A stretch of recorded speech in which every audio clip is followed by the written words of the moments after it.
Tous les samedis à 9h30, c'est Star Sport sur Radio Star. Bonjour et bienvenue dans Star Sport sur Radio Star. Nous allons accueillir Patrick Francello, qui est le président et cofondateur de l'association Marseille Capitale de la Mer. Bonjour Patrick. Bonjour Gilbert. Alors, cette association, en quelle année a été créée et quel est son but? Alors, nous avons créé cette association en 2019. Nous sommes 6 cofondateurs. Alors, on a équilibré pour ne pas tanguer. On est 3 garçons, 3 filles, 3 marins, 3 terriens. Donc ça, c'était bien équilibré. Et donc, on a lancé cette association parce qu'on avait tous, même venant d'horizons divers, on avait tous la même conclusion, c'est que Marseille était un peu déconnecté de la mer. En gros, on a tourné le dos à la mer. Parce que, vu le passé maritime de Marseille, Marseille est née de la mer, elle a un passé énorme, elle a eu des entreprises énormes, elle a beaucoup de patrimoine maritime, elle a eu des industries florissantes, elle a eu un gros passé et surtout elle a un grand avenir maritime. Aujourd'hui, tous les enjeux quasiment passent par la mer, qu'ils soient environnementaux, sociétaux, économiques, tout passe par la mer et on avait l'impression que Marseille ne jouait pas son rôle. Alors on a appelé ça Marseille Capitale de la Mer parce qu'on est un peu cabotin, on est Marseillais. Donc ce n'est pas une affirmation, c'est une ambition. On pense que Marseille a tout le potentiel pour être une capitale de la mer, mais qu'elle ne l'est pas.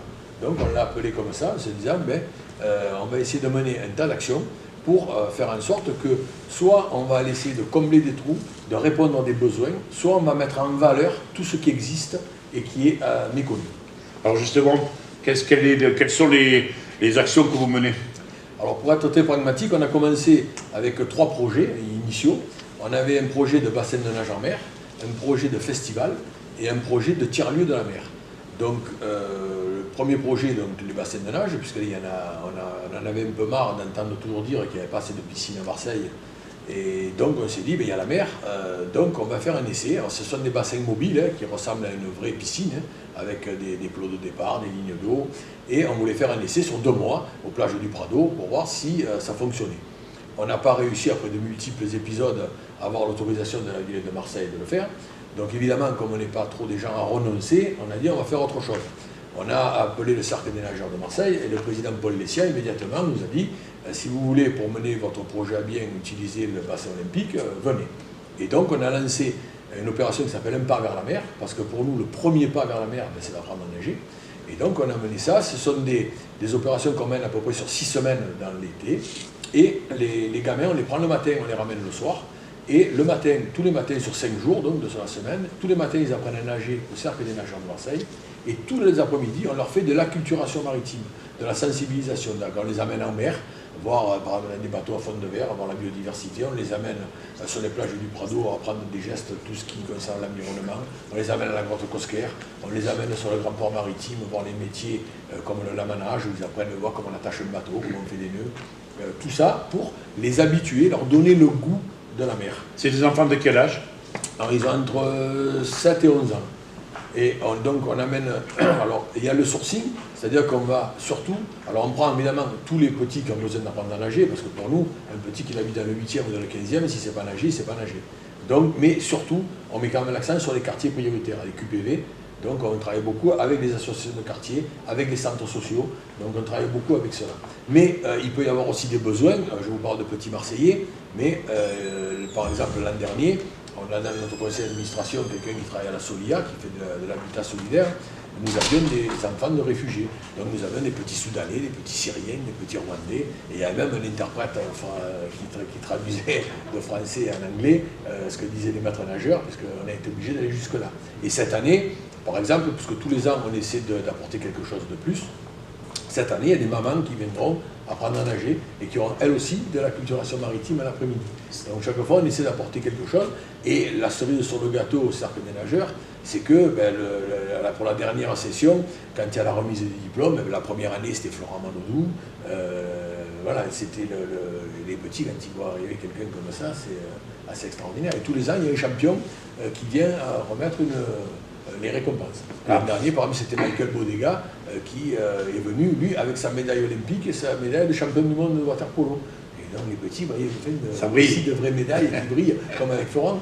Et donc, voilà, donc c'est tous les... Marie Battel, elle a fait la 2e année. Donc un garçon, une fille, un poloiste, un nageur. Et voilà, on essaie de varier les plaisirs. L'association, elle fonctionne toute l'année? L'association fonctionne toute l'année. Et toute l'année, par exemple, nous organisons des sorties en mer. L'an dernier, nous avons sorti à peu près 2000 personnes en mer. Des gens qui n'ont jamais mis les pieds sur un bateau la plupart du temps. Donc là aussi, c'est encore quelque chose qu'on monte avec des structures, avec des propriétaires de bateaux. Et ce qui est extraordinaire, c'est que quand les gens reviennent d'une sortie en mer, donc ils sont ravis, mais surtout les propriétaires de bateaux sont aussi ravis que les gens. Et cette mixité, on voit bien que quand les gens les mettent en relation, eh bien, ça matche vraiment et tout le monde est vraiment content. Et ça, si vous voulez, c'est un peu le deuxième volet, je vous ai dit tout à l'heure, bassin de nage en mer, deuxième projet, c'était le festival. Et donc, comme ça prend du temps, on a commencé par voir, par exemple, avec la mairie du N7 qui organise une manifestation qui s'appelle Au bout la mer. Quand cette manifestation a été lancée, on s'est rendu compte que au bout la mer, mais il n'y avait pas la mer. Donc, il n'y avait que des animations à terre. Donc, on s'est dit, on va vous proposer de faire les sorties en mer. C'est comme ça qu'on réalise tous les ans, entre autres avec la mairie, mais avec d'autres manifestations aussi, on organise ces sorties en mer là. Et donc le troisième projet, je vous parlais de tiers-lieu de la mer, après ça viendra derrière, mais on a commencé là aussi, chaque fois, on a un projet au départ, comme au bassin de nage, on n'y arrive pas, on fait au cercle des nageurs, on veut faire un festival, ça prend du temps, donc on va avec Au bout la mer, et là, pour le troisième tiers-lieu qu'on va lancer, mais comme on ne voulait pas rester inactif, on s'est mis sur l'emploi, et par exemple, depuis quelques années, avec Face Sud et la métropole d'Aix-Marseille-Provence, on organise la régate des possibles. La régate des possibles, c'est quelque chose, le matin, oui, on part en mer avec une soixantaine de gens en recherche d'emploi ou en recherche d'alternance, et une trentaine de patrons d'entreprise ou de chefs d'entreprise, et on les fait naviguer ensemble. Et l'après-midi, il y a un job dating. Et quand l'après-midi, ils sont face à face, c'est plus le patron d'entreprise en costume cravate qui reçoit le petit jeune, mais ce sont deux personnes qui ont galéré ensemble. Qui ont ramé ensemble, qui ont fait des bordées ensemble. Voilà, qui ont un peu marné ensemble à bord, ouais. Et qui, les rapports sont complètement différents. Et on voit qu'il y a un taux de réussite assez phénoménal, parce que le rapport n'est plus du tout le même. Donc voilà, donc ça c'est un tas d'opérations concrètes, il y en a encore plein d'autres, hein, mais un tas d'opérations concrètes quand même, et qui sont un peu chaque fois innovantes, parce que ça n'existait pas. Donc on essaie encore une fois de répondre à des besoins. D'accord. Et là, sur les Jeux Olympiques, vous allez...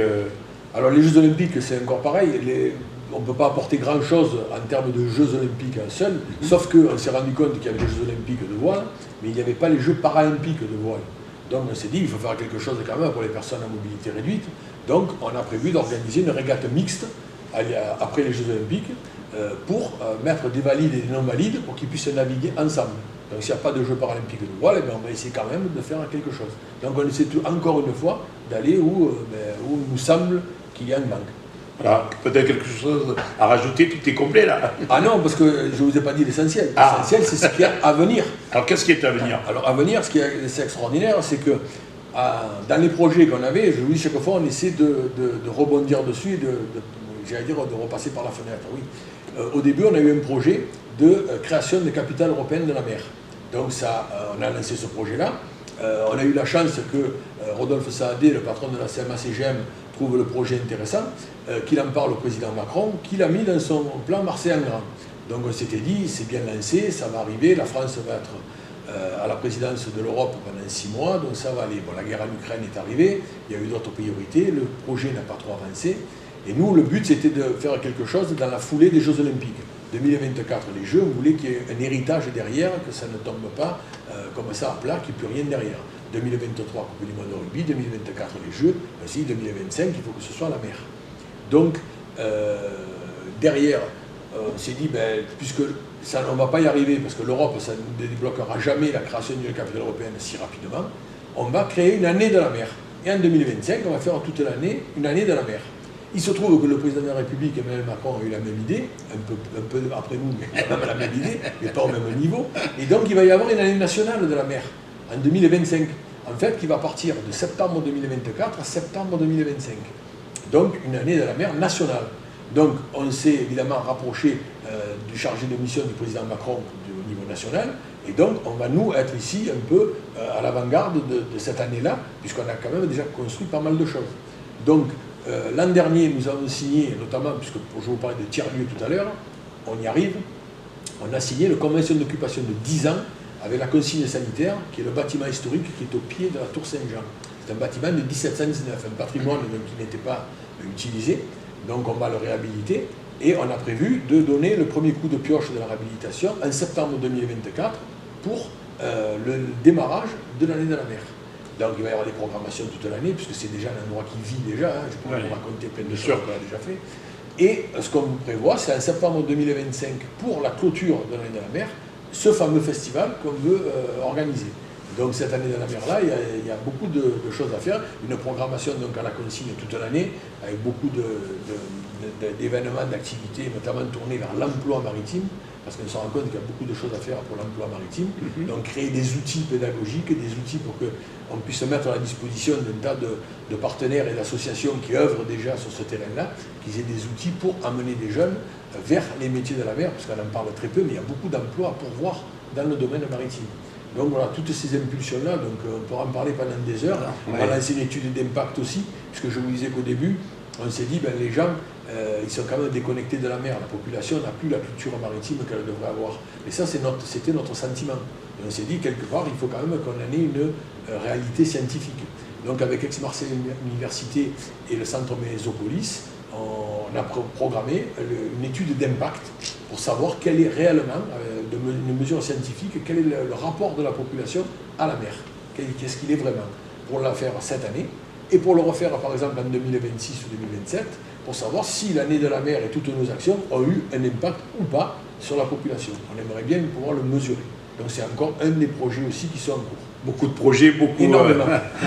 Vous avez de quoi vous occuper, vous êtes ancien journaliste honoraire, et vous avez de quoi vous occuper. De quoi m'occuper. Il paraît qu'à la retraite, il faut être actif. Donc on essaie d'être actif. Et si on veut justement vous suivre sur les réseaux, je suppose qu'il y a tout ce qui est... Oui, il y a un site internet qui est assez complet, il y a des réseaux sociaux, nous sommes sur tous les réseaux sociaux, et on recevra toutes les bonnes volontés, tous les bénévoles qui veulent bien nous filer un coup de main, on les recevra avec plaisir. Merci Patrick. De rien, merci à vous. Voilà, Patrick Francello, je vous le rappelle, président et cofondateur de l'association Marseille Capitale de la Mer. À bientôt sur Radio Star. Retrouvez-nous en podcast vidéo sur radiostarsud.fr et sur l'app Radio Star.